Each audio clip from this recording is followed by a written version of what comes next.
La señal de la Santa Cruz de nuestros enemigos, líbranos, Señor Dios nuestro, en el nombre del Padre, del Hijo y del Espíritu Santo. Amén.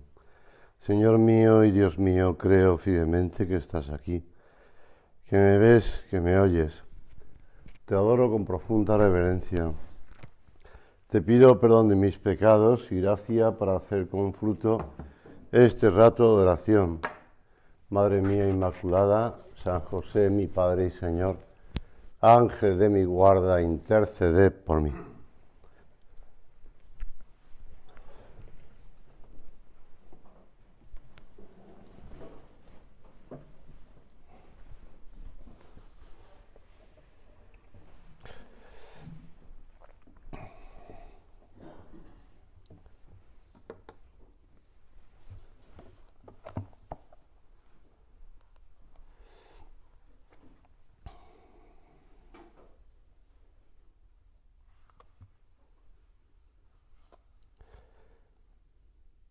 Laudación Salvatorem.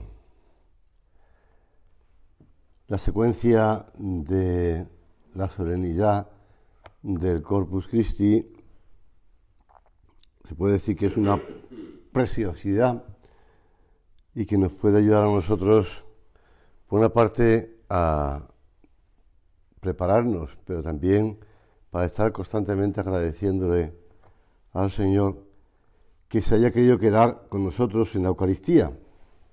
Alaba, Sión, a tu Salvador. Alaba a tu guía y pastor con himnos y cánticos. No dudes en esforzarte, ya que Él está por sobre toda alabanza y no puedes alabarlo lo suficiente. Sea nuestra alabanza completa y fuerte, que el regocijo de cada alma resuene en tonos agradables, porque este es el día solemne en el cual conmemoramos el origen del banquete. Es un dogma dado a los cristianos que el pan se cambia en la carne de Jesús y el vino en su sangre, como sabéis. En los primeros siglos a los catecúmenos,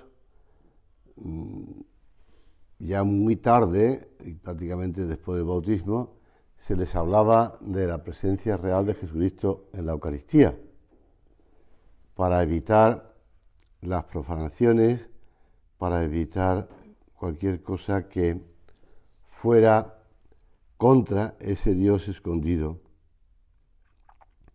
bajo la apariencia de pan y de vino. De hecho, pues es tardío en el momento en el que se produce la reserva, en el que después de repartir la comunión, como bien se recoge, el Catecismo de la Iglesia Católica recoge ese testimonio, esa carta,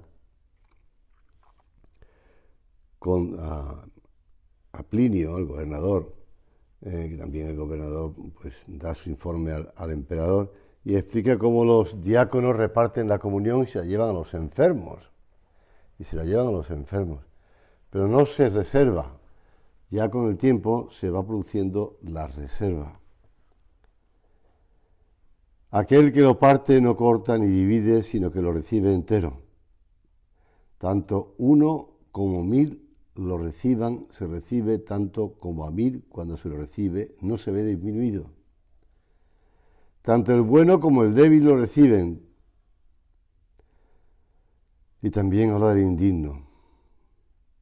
Contemplemos el pan de los ángeles, el buen pastor, pan verdadero.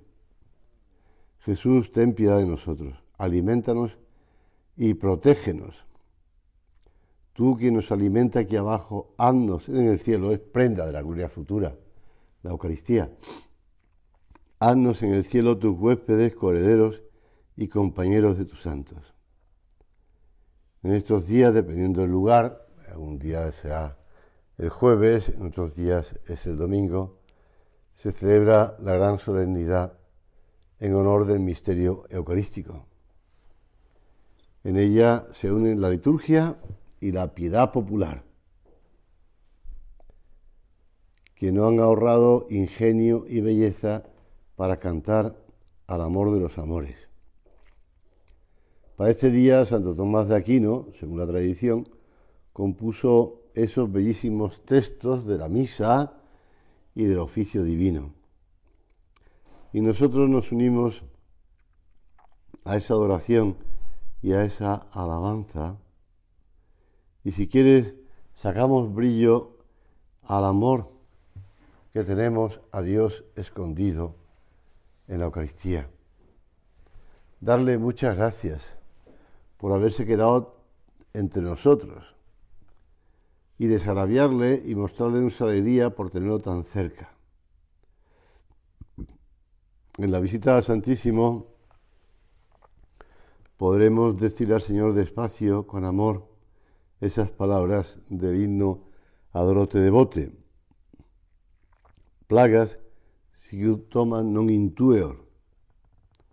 No veo las llagas como las vio Tomás, pero confieso que eres mi Dios.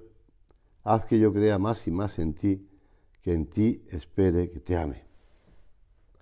Ayer me decía una persona eso mismo. Yo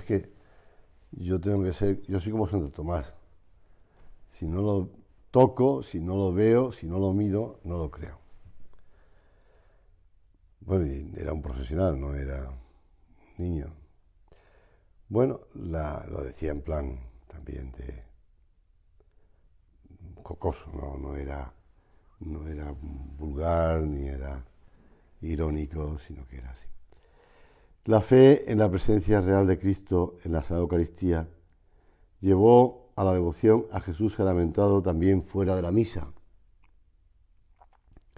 Yo te decía antes que ya en los primeros siglos se fue poco a poco conservando la Sagrada Comunión para llevársela a los enfermos y a quienes por confesar su fe se encontraban en las cárceles. Tenemos ese niño, San Tarsicio, que murió llevando la comunión a los cristianos que estaban encarcelados. Pero poco a poco pues fue dando culto público, cuando ya se pudo practicar la fe católica en público, después del edicto de Milán, y con el tiempo pues de esta veneración, y tenemos muchos testimonios en los más antiguos documentos de la Iglesia, dio lugar a la fiesta que celebramos. La fe en la presencia real de Cristo lleva a ese amor. Nuestro Dios y Señor se encuentran en el sagrario.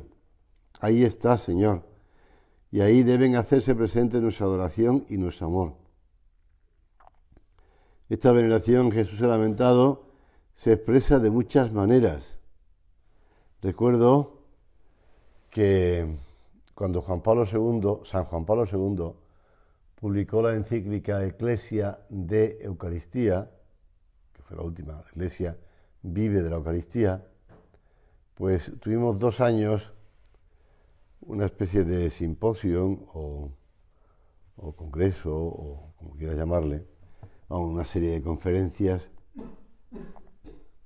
tratando la encíclica, por decirlo así, la dividimos en partes y se la fuimos encargando a profesores de distintos sitios. Estuvieron algún obispo y arzobispo, también vino algún profesor de teología de Roma, de Pamplona y también del propio lugar de Santiago de Compostela.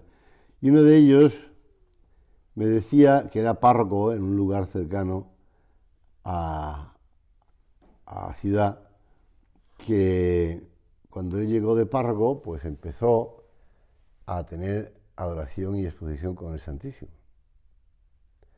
Y que una persona del lugar, siempre son las mujeres las más atrevidas, una mujer del lugar le preguntó al sacerdote: oiga, ¿eso que está usted haciendo es católico? Bueno, él me lo explicaba como diciendo, bueno, como ves, durante años y años y años se ha abandonado, después de los años 70 del siglo pasado, pues se ha abandonado en tantos lugares la exposición y adoración.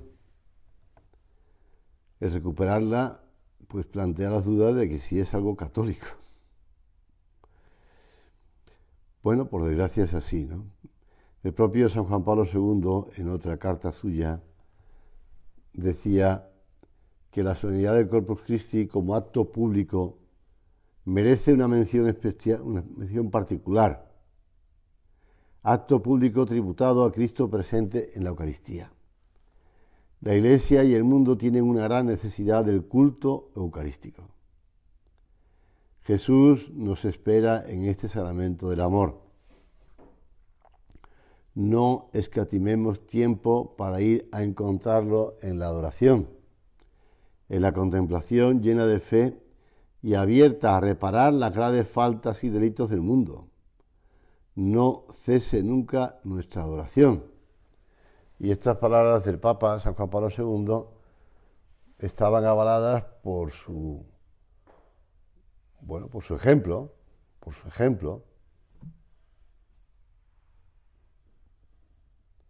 como tantas personas que le trataron explicaban que a veces se pasaba la noche entera postrado en tierra, adorando al Señor y tratando al Señor escondido en el sagrario. Y como el Papa pues volvió a recuperar la procesión del Corpus Christi en Roma.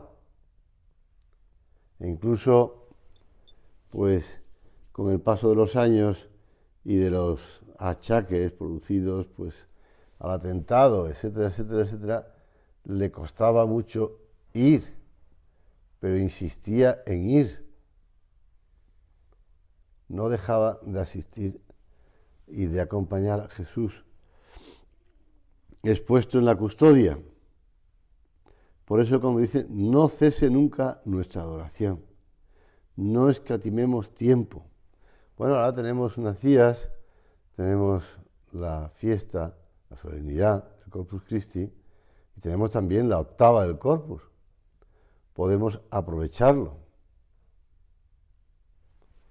Al remontarnos a los orígenes del Corpus Christi, surge el recuerdo de una niña belga que a edad temprana ingresó en el monasterio de Montecornillón, cerca de Lieja. Y esta niña después ya fue conocida por la beata Juliana de Montecornillón. Era muy devota de la Sagrada Eucaristía y en una revelación privada recibió el encargo divino de que se estableciera una fiesta en honor del Santísimo Sacramento. Al principio ella no se atrevía a comunicárselo a nadie, hasta que en 1230, cuando es elegida superiora del monasterio, se encontró con el arcipreste de la Catedral de Lieja, Jacques Pantaleón de Troyes, al que le comunicó este asunto. Lo que pasa es que este arcipreste Pantaleón fue nombrado después obispo, patriarca de Jerusalén, y al final terminó siendo elegido papa con el nombre de Urbano IV. Y a raíz del año 1262, en el que se produce el milagro de Bolsena, que ya conoce la historia de cómo pues aquel sacerdote que pasaba por allí, por Bolsena, que continuamente pedía a Dios que le quitara las dudas de fe, pues fue entonces cuando, teniendo en sus manos y encima del cáliz la hostia consagrada, la forma apareció rodeada de sangre, salvo la parte que cubría los dedos del sacerdote. Y la sangre corrió luego por la forma, y así como los corporales, los famosos corporales de Bolsena. Y el Papa Urbano IV, que se encontraba cerca, en Orvieto, le llevaron los corporales preciosos, y a la vista del prodigio decidió erigir la Catedral de Orvieto y más tarde construir un relicario. Y ahí viene, con la bula Transiturus, la solemnidad a toda la Iglesia universal del Corpus Sanguinis Christi. Si nosotros acompañamos a Jesús, si lo hacemos, pues, no sé, pues en la exposición y adoración eucarística, o incluso si lo hacemos en la procesión. Yo recuerdo la procesión que se hace en Santiago de Compostela, que bueno, es un recorrido por el casco viejo de Santiago, pero que termina en la plaza del Obradoiro. De hecho, ayer hablaba con un sacerdote y me decía, bueno, es que estoy preparando la procesión del Corpus Christi, claro, porque es el encargado de prepararlo. Es el ceremoniero de la catedral. Y es muy bonito ver cómo pues, la plaza del Obradoiro, a mitad, no llena del todo, pues mucha gente, pero a mitad, y arriba de la escalinata, pues el arzobispo en un altar provisional, adorando, incensando y dando la bendición a toda la plaza.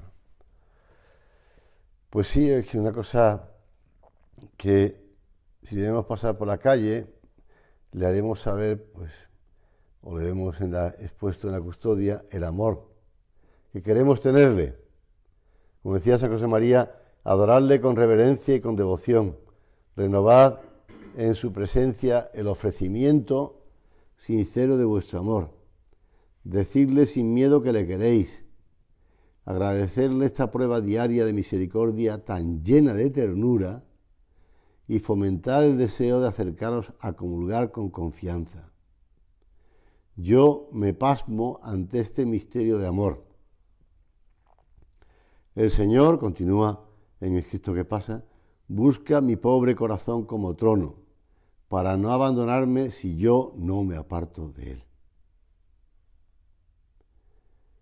En la liturgia de la solemnidad del Corpus Christi se recoge unas palabras de un salmo que dicen así: el Señor los alimentó con flor de harina y los sació con miel silvestre. Ahora que estamos asistiendo por la desgraciada guerra de Ucrania, pues a la falta de, pues eso de trigo, de maíz o de lo que se produce en ese país, además que no pueden traerlo porque en tren no da para más y están los barcos y están los silos llenos intentando traerlo al resto de Europa y al resto de otros países de África también incluso, pero no les llega. Durante años el Señor alimentó con el maná al pueblo de Israel errante por el desierto. Aquello era imagen y símbolo de la iglesia peregrina y de cada hombre que va camino de su patria definitiva, el cielo. Aquel alimento del desierto es figura de la Sagrada Eucaristía. Figura, pero la realidad es la Sagrada Eucaristía. Como dice San Juan Pablo II, este es el sacramento de la peregrinación humana. Precisamente por esto, la fiesta anual de la Eucaristía que la Iglesia celebra contiene en su liturgia tantas referencias a la peregrinación del pueblo de la alianza en el desierto. Nosotros también vamos camino de la tierra prometida y tenemos que escuchar la reprimenda de Moisés. No sea que te olvides del Señor tu Dios que te sacó de Egipto de la esclavitud. Que no nos olvidemos del tesoro tan grande, del alimento tan magnífico que tenemos. Le damos gracias con alegría, porque el Señor se ha querido quedar con nosotros para alimentarnos. Jesús nos acompaña, nos fortalece. La Sagrada Eucaristía abre nuestro corazón a una realidad totalmente nueva. Y la Santa Misa es esa identificación con Jesucristo en su sacrificio redentor. Por eso preparemos la misa, preparemos la comunión. Y aunque celebramos una vez al año esta fiesta, en realidad la Iglesia proclama cada día esta dichosísima verdad. Él se nos da diariamente como alimento y se queda en nuestros sagrarios para ser la fortaleza y la esperanza de una vida nueva, sin fin. sin término. Leyendo estos días la información que salió en la prensa sobre los estudios de los jóvenes españoles, que la gran mayoría de ellos están desanimados, tristes, están desilusionados, y bastante de ellos, una proporción grande, piensa en abandonar, en suicidarse, es tremendo, ¿no? Pero bueno, tenemos también otras desgracias que nos rodean sobre la falta de fidelidad en la familia, en el matrimonio, o bien pues nos llega la información sobre, lo comentábamos anoche, ¿no?, sobre políticas e ideologías que consideran importantísimo pervertir a la gente, destrozar. Recuerdo aquellas palabras de San José María, en aquellas tertulias, en Argentina y en España y en Chile, pues hay una campaña para corromper a la mujer, corrompida la familia, se corrompe la sociedad. Pues sí, ¿y nosotros qué vamos a hacer? Pues alimentarnos del pan de vida. Y tenemos que acudir a Jesús como aquel ciego que al oír la comitiva que pasaba por el camino a la salida de Jericó, preguntó: ¿qué pasa? ¿Es Jesús de Nazaret? ¿Qué está pasando? Y aquel hombre empezó a gritar. También tenemos nosotros que gritarle al Señor. Tenemos que acordarnos, tenemos que acudir a Él.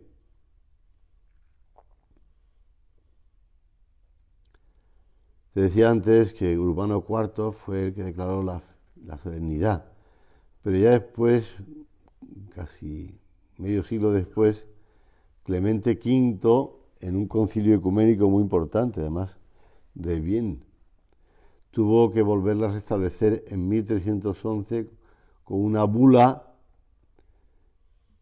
y tuvo que hacerlo después Juan XXII en el año 1317, porque costó que empezara, costó que se extendiera, y al final fue universalmente aceptada.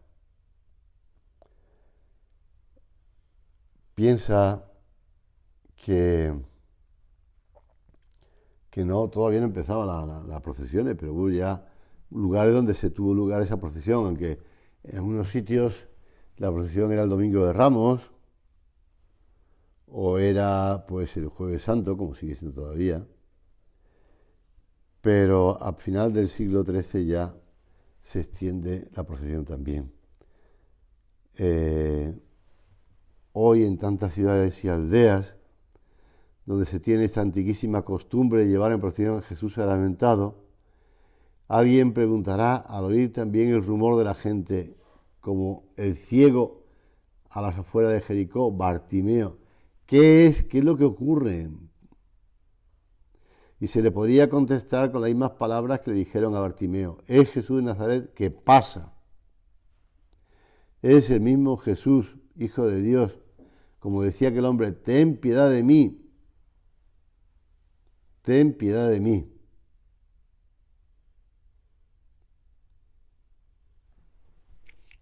El lunes y el martes, en las pláticas a los niños de primaria, les contaba varias cosas. Una de ellas era de este niño que fue beatificado hace poco, ¿no?, que le tenía un gran amor, Carlo Acutis, italiano, que vivía en Inglaterra, pero bueno, después se volvió a Italia. Este niño que ya desde pequeño empezaba a tener gran cariño a la Eucaristía. Es más, se dedicaba a recoger milagros eucarísticos que después terminaron en la página web que él hizo y que sigue sirviendo de inspiración en tantos sitios. Por ejemplo, en la Catedral de Toledo, que hubo hace unos años una exposición sobre milagros eucarísticos, se apoyaban en la página web del beato Carlo Acutis. Pues un año antes de su muerte, cuando se encontraba de viaje junto con su familia en Fátima, Portugal, pasaron por Toledo, ya que estaba hablando antes de Toledo. Y claro, pues vieron la Catedral de Toledo y lo que habéis estado, bueno, todos conocemos, la custodia procesional realizada por Arfe, que está en la Catedral de Toledo, y que también Jaime Castañón pues la pudo pues presentar, ¿no? Para que en aquella capilla que está donde está, para que todo el mundo la pueda rodear y ver bien por todos lados, etcétera, etcétera, ¿no? Pues este hombre, este chico, este niño, cuando vio la custodia procesional toda de oro de la Catedral de Toledo, su madre cuenta que el niño exclamó: Jesús no merita di meno. Jesús no se merece menos. Que digas un niño ante una custodia, que todos la vimos en la Jornada Mundial de la Juventud del 2011 en Madrid, cuando el Papa Benedicto XVI, y a todos nos sorprende, además la vimos subir poco a poco, ¿no? Nos llama la atención por la grandeza de esa custodia. Pues Jesús no se merece menos, claro que no se merece menos. No se merece menos ni la custodia, ni nuestra adoración, ni nuestro trato con Él, ni nuestra delicadeza, ni nuestro reconocimiento. Jesús no se merece menos. Por eso decía el Papa Benedicto XVI, cuando todavía no era emérito: llevemos a Cristo por las calles de nuestra ciudad. Encomendamos estas calles, estas casas, nuestra vida diaria a su bondad. Que nuestras calles sean calles de Jesús. Que nuestras casas sean casas para Él y con Él. Que nuestra vida de cada día esté impregnada de su presencia. Con este gesto ponemos ante sus ojos los sufrimientos. Es bonito, ¿verdad? El Papa ponemos ante sus ojos, porque va pasando por delante de todos esos sitios, los sufrimientos de los enfermos, la soledad de los jóvenes y los ancianos, las tentaciones, los miedos, toda nuestra vida. La procesión quiere ser una gran bendición pública para nuestra ciudad. Él se refería a Roma, pero bueno, Cristo es en persona la bendición divina para el mundo. Pues que le tratemos de ese modo, que le llevemos de ese modo, que le reconozcamos de ese modo, porque el Señor quiere que nosotros le acerquemos, como decía el Papa, a los enfermos, a los jóvenes, a los ancianos, a todos. Vamos a pedir al Señor que nos conceda ser almas de Eucaristía, decía San José María, que nuestro trato personal con Él se exprese en alegría, en serenidad, en afán de justicia, y facilitaremos a los demás la tarea de reconocer a Cristo. Contribuiremos a ponerlo en la cumbre de todas las actividades humanas. Se cumplirá la promesa de Jesús: yo, cuando sea saltado sobre la tierra, todo la traeré hacia mí. Siempre me recuerda, y acabo porque estamos acabando, esto siempre me recuerda cuando estuve en Beirut hace algunos años, que me contaron la historia de la catedral maronita que construyeron al lado, una catedral maronita que era muy alta, con unas torres altas, que construyeron al lado una mezquita con ese dinero traído de Arabia Saudí. Y era, pero al lado quiere decir a menos de 600 metros, no me vas a creer tú que... Y era más alta la mezquita. Y los cristianos dijeron no. Y construyeron otra torre más alta. ¿Tú qué puedes decir? Pues eso parece como una pelea de niños, ¿no? A ver quién gana, ¿no? Pero a mí me parece una demostración de fe. De fe. Sí, me imagino que la Virgen también cogería al niño entre sus brazos y lo levantaría y jugaría con él y lo llevaría y le diría pues los piropos más impresionantes, ¿no? Que era el niño más guapo de todos, que era el niño más bueno de todos, que era el niño más cariñoso de todos, que era el niño más simpático de todos, que era, se lo diría a la Virgen, lógico, lógico. Lógico que la Virgen le dijera eso a su hijo, y además era verdad. Pues también nosotros le podemos decir lo mismo al Señor, imitando a la Virgen con esa piedad, con ese cariño con que la Virgen le trataba.